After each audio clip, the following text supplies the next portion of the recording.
अब हम आपको हिंदू ग्रोथ रेट का पूरा सच आज बताना चाहते हैं। आपको याद होगा प्रधानमंत्री मोदी ने 10 जून को एनडीए की बैठक में हिंदू ग्रोथ रेट का जिक्र किया था। उन्होंने बताया था कि कैसे कांग्रेस पार्टी ने दशकों तक हमारे देश में धीमी विकास दर के लिए हिंदुओं को जिम्मेदार ठहराया था। लेकिन सच्चाई यह है कि कांग्रेस ने अपनी नाकामी छिपाने के लिए पूरी दुनिया को हिंदू ग्रोथ रेट की एक काल्पनिक कहानी बताई।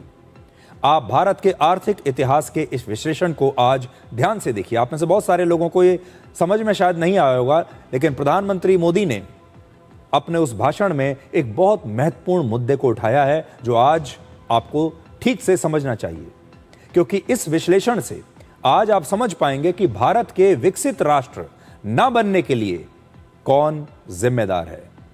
हम भी तो दूसरे देशों की तरह अब तक विकसित देश बन सकते थे, हम भी तो अब तक अमीर देश बन सकते थे, हमारे भी सारे पूरे देश में हर व्यक्ति गरीबी रेखा से बाहर हो सकता था।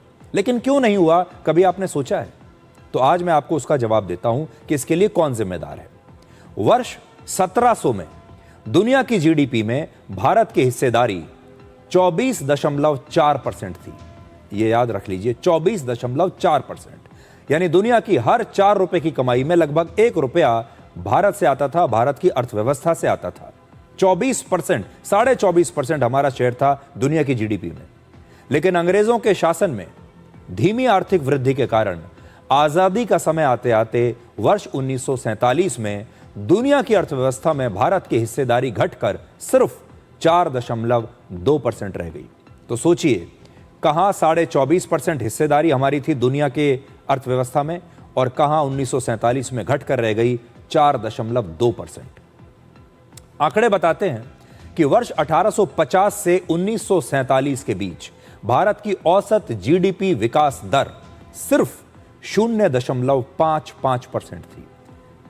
यह भी आप याद रखिएगा, जीडीपी विकास दर हमारी जो थी 0.55% थी, जो आज 7-7.5% के आसपास रहती है।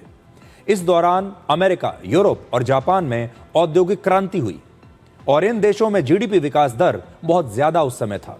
इस समय ये जो युग की जो मैं बात कर रहा हूं, पश्चिमी देशों में औसत विकास दर 4% से ज्यादा होती थी, जहां हमारी 0.5% थी। जब भारत आजाद हुआ उस समय भारत और चीन की अर्थव्यवस्था लगभग बराबर थी, लेकिन पिछले 78 वर्षों में चीन की अर्थव्यवस्था भारत से लगभग 5 गुना ज्यादा बड़ी हो चुकी है।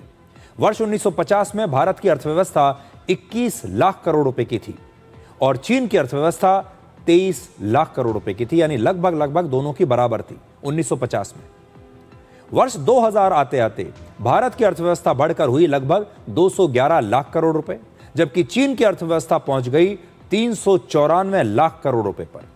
2025 में भारत की अर्थव्यवस्था बढ़कर हो गई 384 लाख करोड़ रुपए, लेकिन चीन की अर्थव्यवस्था बढ़कर हो गई 1872 लाख करोड़ रुपए। कितना बड़ा अंतर हो गया। इस तरह से धीरे धीरे चीन की अर्थव्यवस्था भारत से लगभग 5 गुना ज्यादा हो गई। लेकिन आखिर ऐसा क्या हुआ जिससे चीन की अर्थव्यवस्था इतनी बड़ी हो गई, चीन इतनी तेजी से विकास करता गया और हम पीछे रह गए, जबकि हमारी जो शुरुआत थी 1950 में लगभग एक जैसी थी। ऐसा चीन ने क्या किया जो हमने नहीं किया? अब आप भारत और चीन के जीडीपी विकास दर की तुलना का एक दिलचस्प आंकड़ा देखिए। 1970 के दशक में भारत की जीडीपी विकास दर लगभग 4% से लेकर 5% के बीच थी, जबकि चीन की विकास दर थी औसतन 7.4%। इसके बाद 3 दशकों तक यानी 30 साल तक भारत की जीडीपी विकास दर लगभग 6% के आसपास रही, जबकि चीन की विकास दर 10% से भी ज्यादा हो गई। 3 दशकों में चीन बहुत तेजी से भारत से आगे निकल गया और इन 30 वर्षों में ज्यादातर समय भारत में कांग्रेस या गठबंधन की सरकारें थीं। इसके बाद वर्ष 2010 में भारत और चीन की अर्थव्यवस्था की विकास दर लगभग बराबर हो गई, लेकिन सबसे बड़ा बदलाव 2014 के बाद आया, जब भारत की विकास दर चीन से भी आगे निकल गई। इस समय भारत की विकास दर 7.7% है और चीन की विकास दर 4.4% है। आजादी के बाद 1950 से लेकर 1980 के दशक तक भारत की विकास दर सबसे कम थी। कम विकास दर को बताने के लिए 1970 के दशक में हिंदू ग्रोथ रेट की थ्योरी दुनिया को दी गई।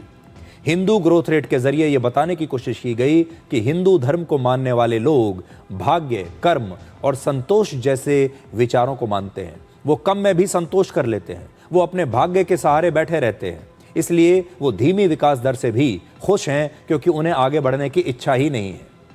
या आप ये कह लीजिए कि ये बताने की कोशिश की गई कि देश का जो हिंदू वर्ग है, जो बहुसंख्यक आबादी है हिंदू, ये आलसी हैं, ये काम नहीं करना चाहते और थोड़े में खुश रहते हैं, संतुष्ट रहते हैं, इसलिए भारत आगे नहीं बढ़ रहा।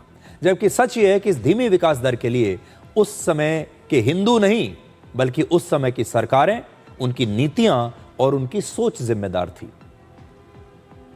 उस समय क्या होता था? लाइसेंस राज, भ्रष्टाचार और भारत की बंद अर्थव्यवस्था की सोच ने विकास दर की रफ्तार को बहुत धीमा कर दिया। उस दौर में फैक्ट्री लगाने के लिए, उत्पादन बढ़ाने के लिए, कोई भी नया सामान बाजार में लाने के लिए, कोई भी सामान बाहर से इंपोर्ट करने के लिए सरकारी मंजूरी की जरूरत पड़ती थी। इसी को लाइसेंस राज कहते थे। यानी आपको कोई भी सामान अगर भारत में बनाकर बेचना है, उसके लिए पहले आपको सरकार से लाइसेंस लेना पड़ेगा। और उस समय की सरकारों का मानना था कि अर्थव्यवस्था में राज्य की भूमिका सबसे महत्वपूर्ण होनी चाहिए, यानी सरकार की भूमिका, स्टेट की भूमिका सबसे महत्वपूर्ण होनी चाहिए और प्राइवेट सेक्टर को बहुत सीमित आजादी उस समय दी गई। प्राइवेट सेक्टर को भी हर काम के लिए सरकार से इजाजत लेनी पड़ेगी। सरकार तय करेगी कि प्राइवेट सेक्टर में कौन सी कंपनी क्या बनाएगी, कितना बनाएगी, कितने दाम पर बेचेगी। और उस समय भारतीय अर्थव्यवस्था को काफी हद तक पूरी दुनिया से एकदम बंद रखा गया। हम दुनिया तक नहीं जा सकते और दुनिया हम तक नहीं पहुंच सकती। जबकि इसी दौरान कई एशियाई देशों ने अपनी अर्थव्यवस्था को पूरी दुनिया के लिए खोल दिया था, जिसको हम इकोनॉमिक लिबरलाइजेशन कहते हैं। वर्ष 1991 में भारतीय अर्थव्यवस्था को दुनिया के लिए खोला गया जब नरसिम्हा राव आए। और इस तरह जिन आर्थिक सुधारों को कई एशियाई देशों ने 1970 और 80 के दशक में अपना लिया था, भारत ने बहुत देर कर दी और उन्होंने 1991 में अपनाना शुरू किया।